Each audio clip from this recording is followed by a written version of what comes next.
Hi everybody, this is Miss Smigo here to read you an excerpt from Black Boy by Richard Wright from our textbook, starting at page 1015. One day, my mother told me that we were going to Memphis on a boat, the Kate Adams, and my eagerness thereafter made the days seem endless. Each night I went to bed hoping that the next morning would be my day of departure. "How big is the boat?" I asked my mother. "As big as a mountain," she said. "Has it got a whistle?" "Yes." "Does the whistle blow?"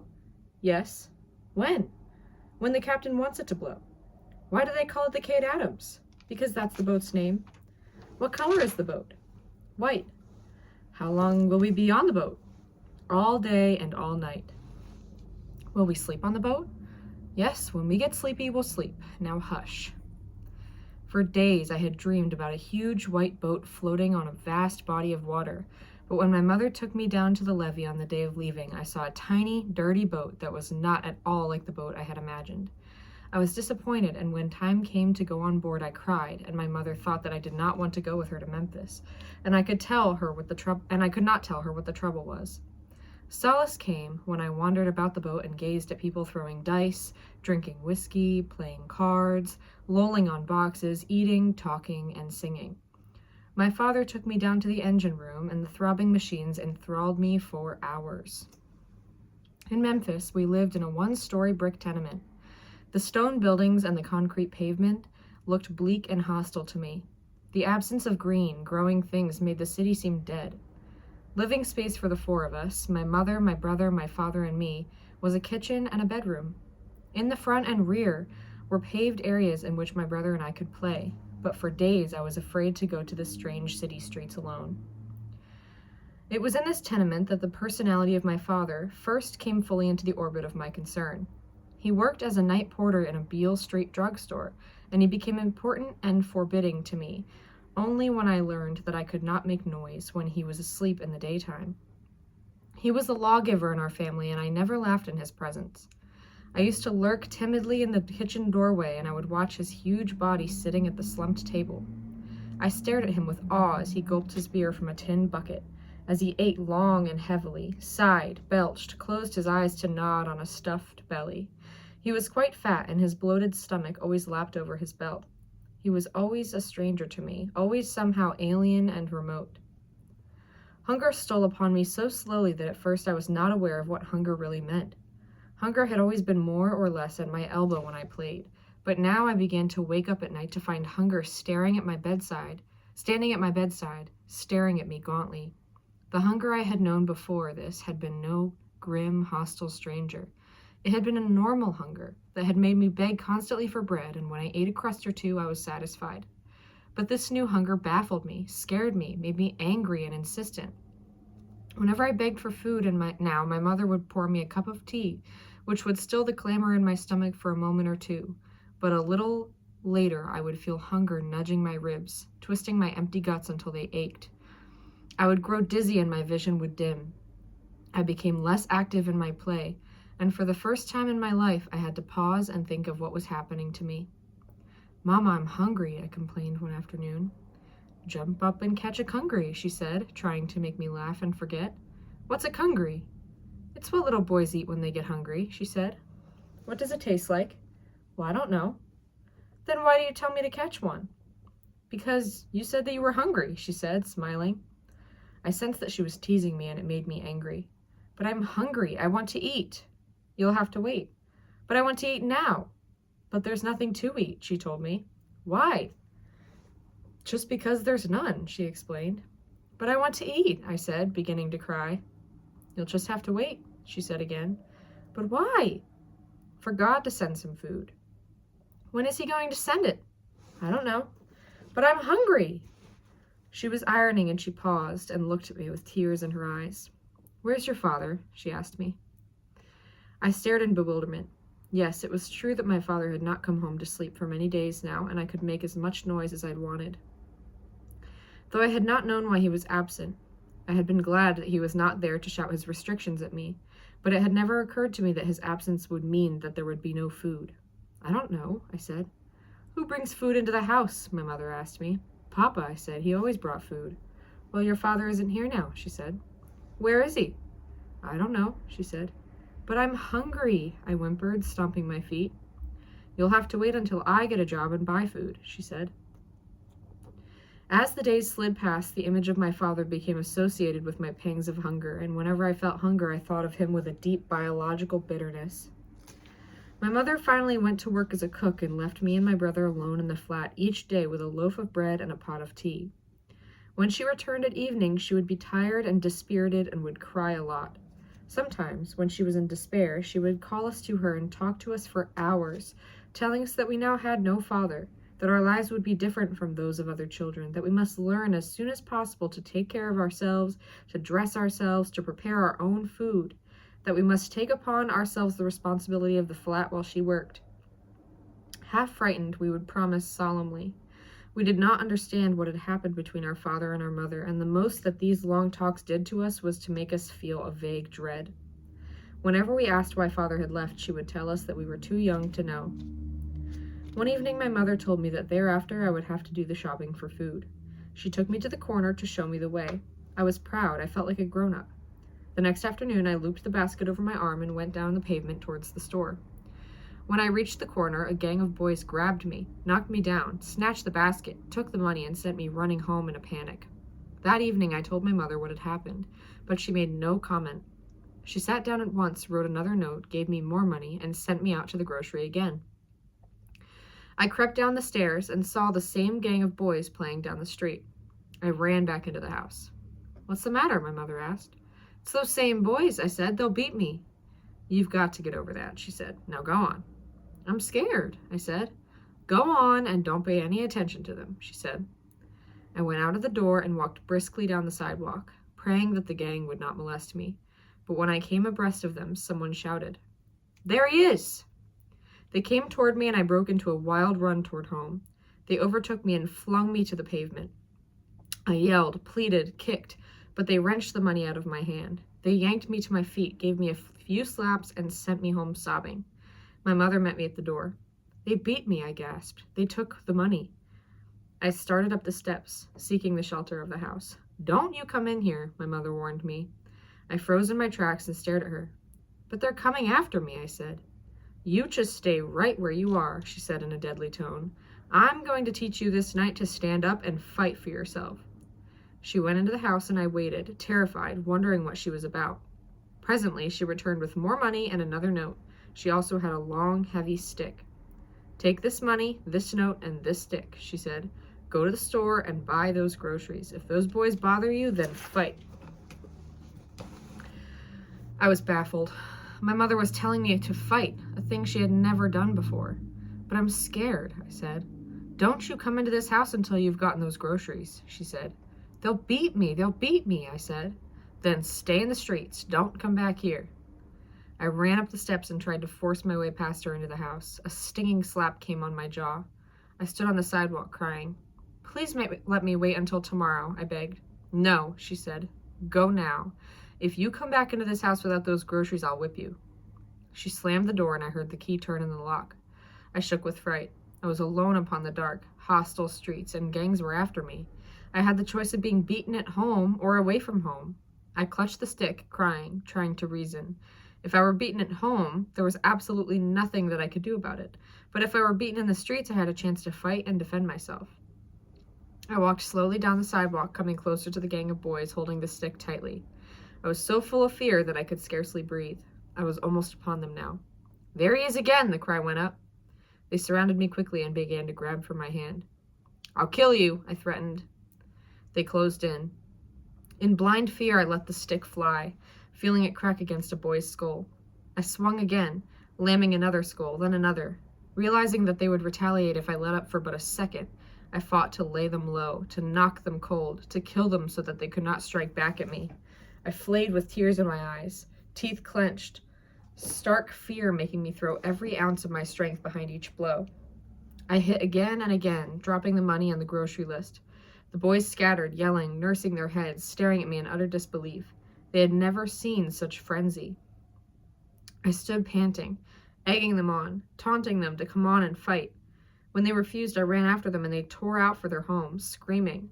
The parents of the boys rushed into the streets and threatened me, and for the first time in my life I shouted at grown-ups, telling them that I would give them the same if they bothered me. I finally found my grocery list and the money and went to the store. On the way back, I kept my stick poised for instant use, but there was not a single boy in sight. That night, I won the right to the streets of Memphis. After my father's desertion, my mother's ardently religious disposition dominated the household, and I was often taken to Sunday school where I met God's representative in the guise of a tall black preacher. One Sunday, my mother invited the tall black preacher to a dinner of fried chicken. I was happy, not because the preacher was coming, but because of the chicken. One or two neighbors also were invited, but no sooner had the preacher arrived than I began to resent him, for I learned at once that he, like my father, was used to having his own way. The hour for dinner came, and I was wedged at the table between talking and laughing adults. In the center of the table was a huge platter of golden brown fried chicken. I compared the bowl of soup that sat before me with the crispy chicken and decided in favor of the chicken. The others began to eat their soup, but I could not touch mine. "Eat your soup," my mother said. "I don't want any," I said. "You won't get anything else until you've eaten your soup," she said. The preacher had finished his soup and had asked that the platter of chicken be passed to him. It galled me. He smiled, cocked his head this way and that, picking out choice pieces. I forced a spoonful of soup down my throat and looked to see if my speed matched that of the preacher. It did not. There were already bare chicken bones on his plate, and he was reaching for more. I tried eating my soup faster, but there was no use. The other people were now serving themselves chicken, and the platter was more than half empty. I gave up and sat staring in despair at the vanishing pieces of fried chicken. "Eat your soup, or you won't get anything," my mother warned. I looked at her appealingly and could not answer. As piece after piece of chicken was eaten, I was unable to eat my soup at all. I grew hot with anger. The preacher was laughing and joking, and the grown-ups were hanging on his words. My growing hate of the preacher finally became more important than God or religion, and I could no longer contain myself. I leapt up from the table, knowing that I should be ashamed of what I was doing, but unable to stop, and screamed, running blindly from the room. "That preacher's going to eat all the chicken," I bawled. The preacher tossed back his head and roared with laughter, but my mother was angry and told me that I was to have no dinner because of my bad manners.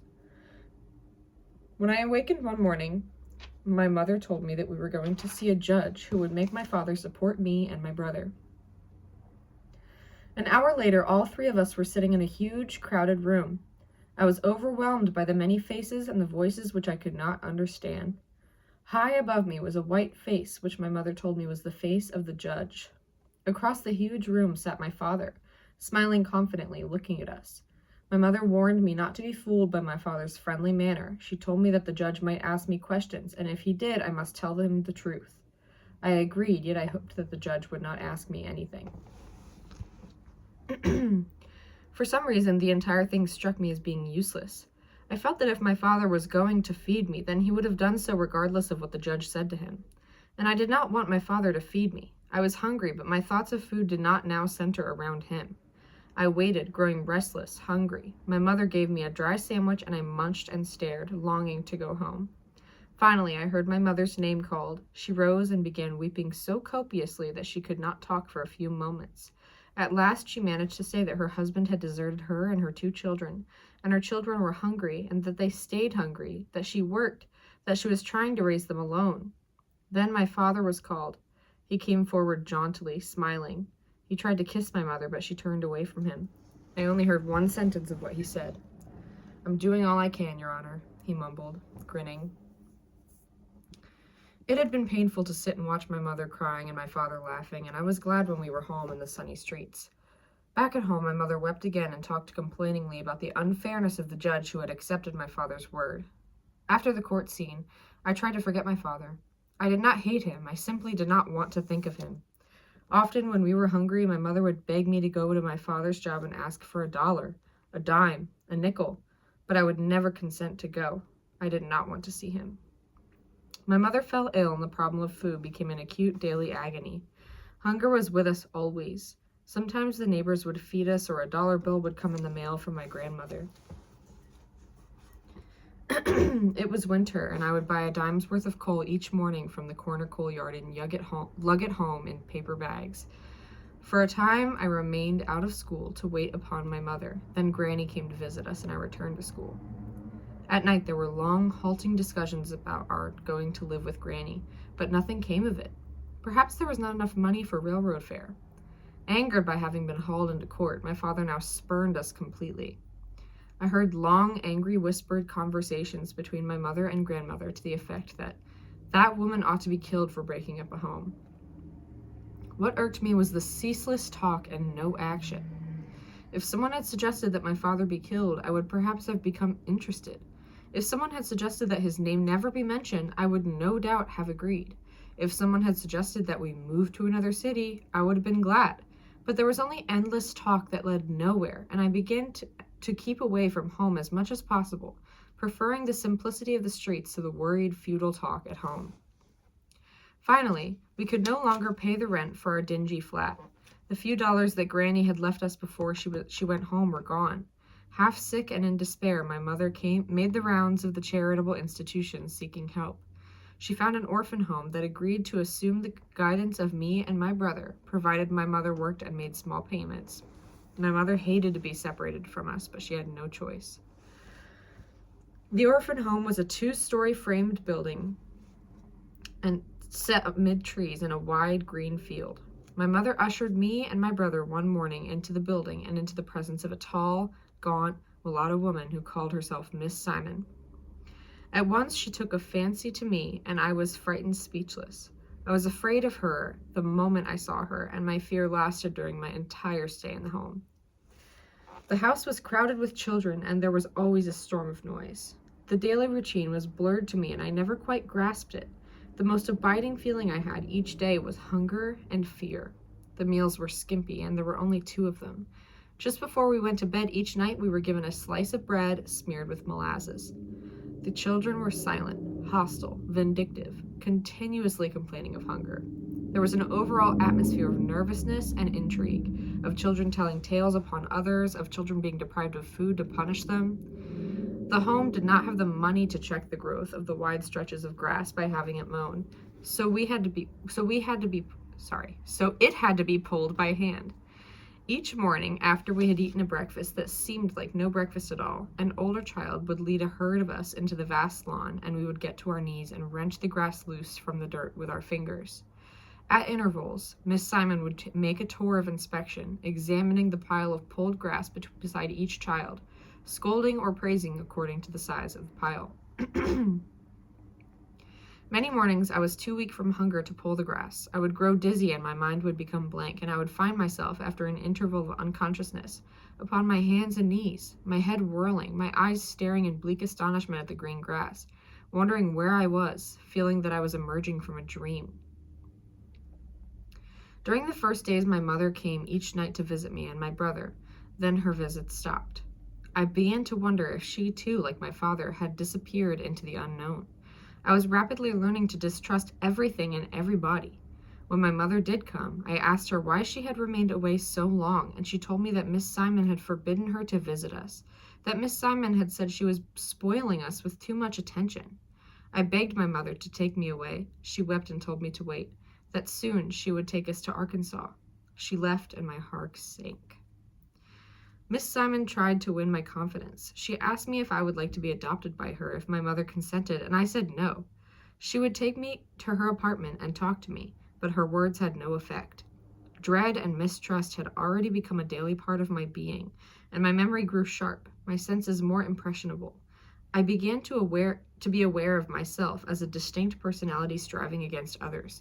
I held myself in, afraid to act or speak until I was sure of my surroundings, feeling most of the time that I was suspended over a void.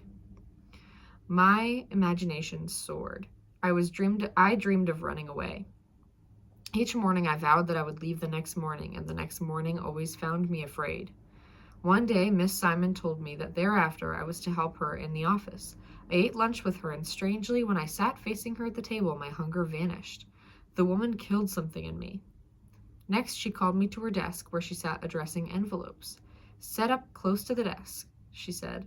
"Don't be afraid." I went and stood at her elbow. There was a wart on her chin, and I stared at it. "Now take a blotter from over there and blot each envelope after I'm through writing on it," she instructed me, pointing to a blotter that stood about a foot from my hand. I stared and did not move or answer. "Take the blotter," she said. I wanted to reach for the blotter and succeeded only in twitching my arm. "Here," she said sharply, reaching for the blotter and shoving it into my fingers. She wrote in ink on an envelope and pushed it towards me. Holding the blotter in my hand, I stared at the envelope and could not move. "Blot it," she said. I could not lift my hand. I knew what she had said. I knew what she wanted me to do, and I had heard her correctly. I wanted to look at her and say something, tell her why I could not move, but my eyes were fixed upon the floor. I could not summon enough courage while she sat there looking at me to reach over the yawning space of 12 inches and blot the wet ink on the envelope. "Blot it," she spoke sharply. Still, I could not move or answer. "Look at me." I could not lift my eyes. She reached her hand to my face, and I twisted away. "What's wrong with you?" she demanded. I began to cry as she drove me from the room. I decided that as soon as night came, I would run away. The dinner bell rang, and I did not go to the table, but hid in a corner of the hallway. When I heard the dishes rattling at the table, I opened the door and ran down the walk to the street. Dusk was falling. Doubt made me stop. Ought I go back? No. Hunger was back there, and fear. I went on, coming to concrete sidewalks. People passed me. Where was I going? I did not know. The farther I walked, the more frantic I became. In a confused and vague way, I knew that I was doing more running away from than running toward something. I stopped. The streets seemed dangerous. The buildings were massive and dark. The moon shone on and the trees loomed frighteningly. No, I could not go on. I would go back. But I had walked so far and had turned too many corners and had not kept track of the direction. Which way led back to the orphan home? I did not know. I was lost. I stood in the middle of the sidewalk and cried. A white policeman came to me, and I wondered if he was going to beat me. He asked me what was the matter, and I told him that I was trying to find my mother. His white face created a new fear in me. I was remembering the tale of the white man who had beaten the black boy. A crowd gathered, and I was urged to tell where I lived. Curiously, I was too full of fear to cry now. I wanted to tell the white face that I had run off from an orphan home, and that Miss Simon ran it, but I was afraid. Finally, I was taken to the police station where I was fed. I felt better. I sat in a big chair where I was surrounded by white policemen, but they seemed to ignore me.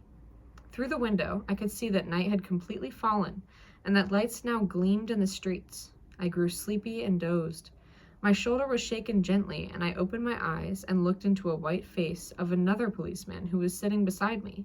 He asked me questions in a quiet, confidential tone, and quite before I knew it, he was not white anymore. I told him that I had run away from an orphan home and that Miss Simon ran it. It was but a matter of minutes before I was walking alongside a policeman, headed towards the home. The policeman led me into the front gate, and I saw Miss Simon waiting for me on the steps. She identified me, and I was left in her charge. I begged her not to beat me, but she yanked me upstairs into an empty room and lashed me thoroughly. Sobbing, I slunk off to bed, resolved to run away again, but I was watched closely after that. My mother was informed upon her next visit that I had tried to run away, and she was terribly upset. "Why did you do it?" she asked. "I don't want to stay here," I told her. "But you must," she said. "How can I work if I'm to worry about you? You must remember that you have no father. I'm doing all I can." "I don't want to stay here," I repeated. "Then if I take you to your father—" "I don't want to stay with him either," I said. "But I want you to ask him for enough money for us to go to my sister's in Arkansas," she said. Again, I was faced with choices I did not like, but I finally agreed. After all, my hate for my father was not so great and urgent as my hate for the orphan home. My mother held to her idea, and one night a week or so later, I found myself standing in a room in a frame house. My father and a strange woman were sitting before a bright fire that blazed in a grate. My mother and I were standing about 6 feet away, as though we were afraid to approach them any closer. "It's not for me," my mother was saying. "It's for your children that I'm asking you for money." "I ain't got nothing," my father said, laughing. "Come here, boy," the strange woman called to me.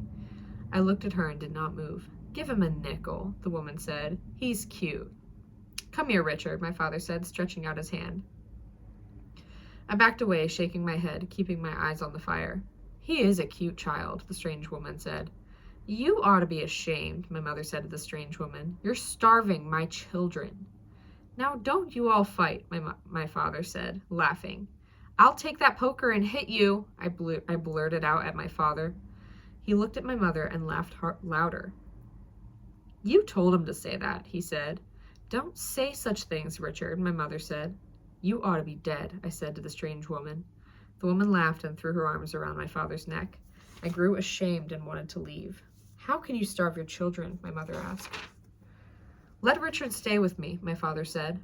Do you want to stay with your father, Richard? My mother asked. No, I said. You'll get plenty to eat, he said. I'm hungry now, I told him, but I won't stay with you. Aw, give the boy a nickel, the woman said. My father ran his hand into his pocket and pulled out a nickel.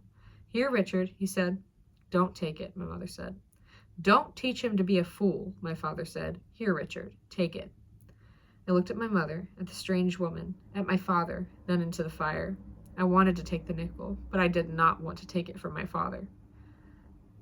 You ought to be ashamed, my mother said, weeping, giving your son a nickel when he's hungry.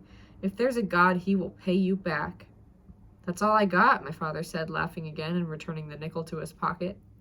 We left. I had the feeling that I had to do with something unclean. Many times in the years after that, the image of my father and the strange woman, their faces lit up by the dancing flames, would surge up into my imagination so vivid and strong that I felt I could reach out and touch it. I would stare at it, feeling that it possessed some vital meaning, which always eluded me.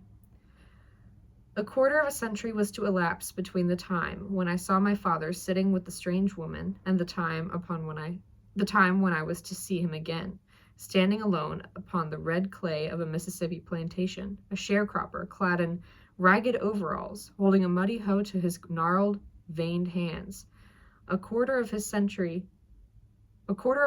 during which my mind and consciousness had become so greatly and violently altered that when I tried to talk to him, I realized that though ties of blood made us kin, though I could see a shadow of my face in his face, though there was an echo of my voice in his voice, we were forever strangers, speaking a different language, living on vastly different planes of reality. That day, a quarter of a century later, when I visited him on the plantation, he was standing against the sky, smiling toothlessly, his hair whitened, his body bent, his eyes glazed with dim recollection, his fearsome aspect of 25 years ago gone forever from him. I was overwhelmed to realize that he could never understand me or the scalding experiences that had swept me beyond his life and into an area of living that he could never know.